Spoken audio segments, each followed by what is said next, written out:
Қатерлі обырдан 2 ай өмірі қалған бизнесменнің жақсылық жасап аман қалғаны туралы оқиға. Қаладағы әжептәуір құрылыс компаниясының директоры 40-тың қырқасына іліккен есеттен жаман ауру табылды. Астанадағы дәрігер досы қынжыла отырып 2 ай өмірінің қалғанын жеткізді. Біз қонақпыз. 2 айдың ішінде қанша адамның жол апатынан, өзге де пәле-пәтерден о дүниелік болып жататыны бір Аллаға мәлім. Ешкім қашан кететінін білмейді, сен білесің, деді. Есет досының бұл сөзді жылату үшін, әлде жұбату үшін айтқанын түсінбеді. Қаһарлы хабарды сабырмен тыңдаған ол аэропортта досының қолын қысып тұрып, бұл хабардың құпия қалуын өтінді. Ұшақтан түскен бойдан күтіп алған шопыры мен құмырсқаның илеуіндей қыз-қыз қайнап жататын кеңсесіне емес, әке-шешесінің басына барып қайтты. Мазалай берген соң ұялы телефонында өшіріп тастады. Өзіне сұраулы көзбен қараған шопырға ағасының адресін айтты. Шешесі марқұм ағасы екеуін құшағына қысып отырып, анасының қос қанаты ғой деп кезек-кезек бастарынан иіскейтін еді. Әскерде орыс жерінде болған есет қысына шыдай алмай ауырып, артынан ағасы іздеп келіп еді. Қожанасыр ағасы мұны оңаша шақырып алып, ауылдағы тайыншаны сатып, ақшасын командиріңе беріп, сенің орныңа әскерде мен қалсам қайтеді деп еді-ау. Сөйткен ағасының жол апатынан аяғынан айырылып жатқан баласына көмек сұрап хабарласқанына да біраз уақыт өтіп кеткен еді. Әйтеуір бір жанталас өмір. Енді кешіктіруге уақыт жоқ, деді. Бұл өзін өзі кекектеп. Ағасында Құдайға шүкір бала жетеді. Ауылдағы ең көрікті қыздардың біріне үйленгенде жеңешесінің әдемілігіне малданып біразға дейін танауы шелектей болып жүріп еді-ау. Қазір қаладағы қуықта 2 бөлмелі үйде тұрып жатыр. Бұл ағасы сияқты ғашық болып күйіп жанбады. Кішкентай кезінен жоқшылықты көріп өскен бала аяғын аңдап басып есеппен отау құрды. Бірде құрылыс басқармасының жұмыс жасайтын дөкейдің бұлаңдап өскен жалғыз қызына құрық салды. Обалы қане? Асия осы уақытқа дейін өзге ақымақ қатындардай сенің осы дәрежеге жеткенің менің әкемнің арқасы деп бетіне салық етіп басып көрген емес. Бойын күтіп сыланып қалған келіншегі Асқар мен Аминадан соң бала көтермей қойды. Осы уақытқа дейін мән бермей келген Әсет дәл бүгін балаларының аздығына өлердей өкініп келеді. Атасы жұмысқа қасына алды. Зейнеткерлікке кеткенде тәп-тәуір лауазымға тағайындап кетті. Жұмысқа деген өлермендігінің арқасында директорлыққа дейін өсіп, бүгінде жекеменшік құрылыс компаниясын басқарып отыр. Кең сарайдай үйі бар, арқыраған қара джип астында. Күні кешеге дейін өзін Ақтауды айырып, Қаратауды қайырып жүрген бүгінгі күннің батырындай сезінуші еді. Ал бүгін бәрі мағынасыз, бәрі сұрғылт, қажетсіз нәрсеге айналып кеткен сияқты. Күзетте жұмыс жасайтын ағасы әлі үйіне келе қоймапты.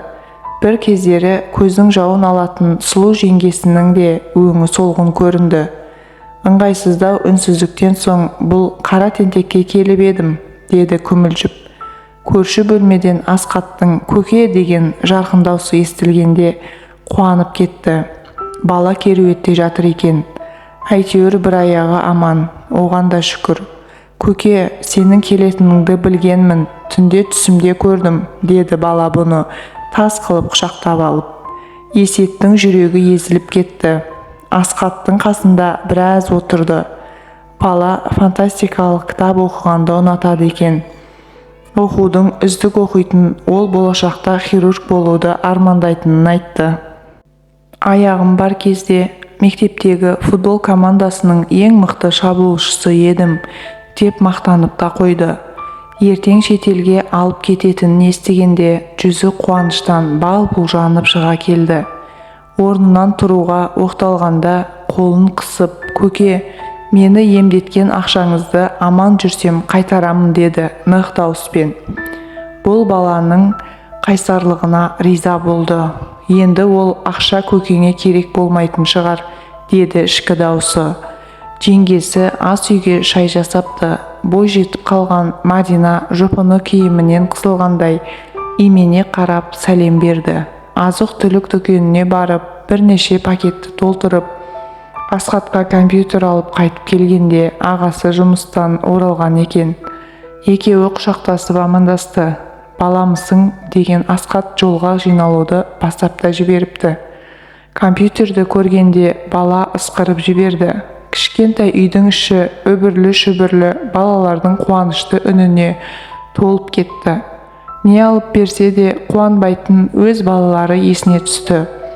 Кетерінде есепшіліктің оқуын қызыл дипломмен бітіріп, үйде жұмысы жатқан Мадинаға бір уыс ақша ұсынды да, бастан аяқ кейін, ертеңнен бастап бізде жұмыстасың. Кадрға ескертемін. Бізге сен сияқты энергиясы көп, білімді де білікті жас маман қажет-ақ, деді күлімсіреп. Мадинаның қуанғанынан беті қызарып кетті. Рахмет көке, сеніміңізді ақтаймын, деген даусы дірілдеп шықты. Ағасының отбасына қуаныш сыйлағанына өзін керемет бақытты сезінді. Қоштастарда ағасы бір нәрсе сезгендей қапсыра құшақтап тұрып, бәрі жақсы ма, деді қамқор үнмен. Кішкентай кезінде көшеден таяқ жеп келген, өзі үшін талай төбелеске түскен ағасының осы жолы дәрменсіз екенін ойлағанда жүрегі сыздап кетті. Жақсы, деді бұл, ағасының құшағынан босап жатып. Осы кезде бағанадан бері ләм-мим деп тіл қатпаған жеңгесі таяқ жеген жас балаша өксіп жылады. Өмір бойы тілеуіңді тілеп өтемін, Төрежан, деді жылап тұрып Қайран жеңгесі. Далаға шыққан соң шопырын босатып жіберіп, үйіне жаяу тартты. Өзін көптен бері бұлай жеңіл сезінген жоқ еді. Әрбір үйді тапсырған сайын бір мүжесіз отбасыға пәтер сыйлап, кілт тапсыруды үдеріске айналдырып жүрген Есет, жаңа жыл қарсаңында тапсыратын үйден бөлінетін пәтерді ағасының отбасына беретін болып шешті. Үйге кіргенде өзіне аңтарыла қараған келіншегін көрді. Телефонында өшік тұр. Жұмыстан да іздеді, уайымдап деп асыға сөйлеген Асиясына сабырмен қарап жатын бөлмесіне өтіп кетті. Бүгін жұма екені есіне түсті. Аптаның соңғы күнінде жолдас жігіттермен жел шығарамыз дегенді желеу етіп, отырыс ұйымдастырып, көңіл көтеруді әдетке айналдырып еді. Енді мұндай ақымақ тірлікпен айналысуға уақыт жоқ, Есет мырза, деген ол киімшең диванға қисайды да қалың ұйқыға кетті. 2 айдан соң өзінен табылған жаман аурудың өзі түгілі ізін де көре алмай, дәрігерлердің айран асыр қалатыны ұйқыдағы Есетке беймәлім еді.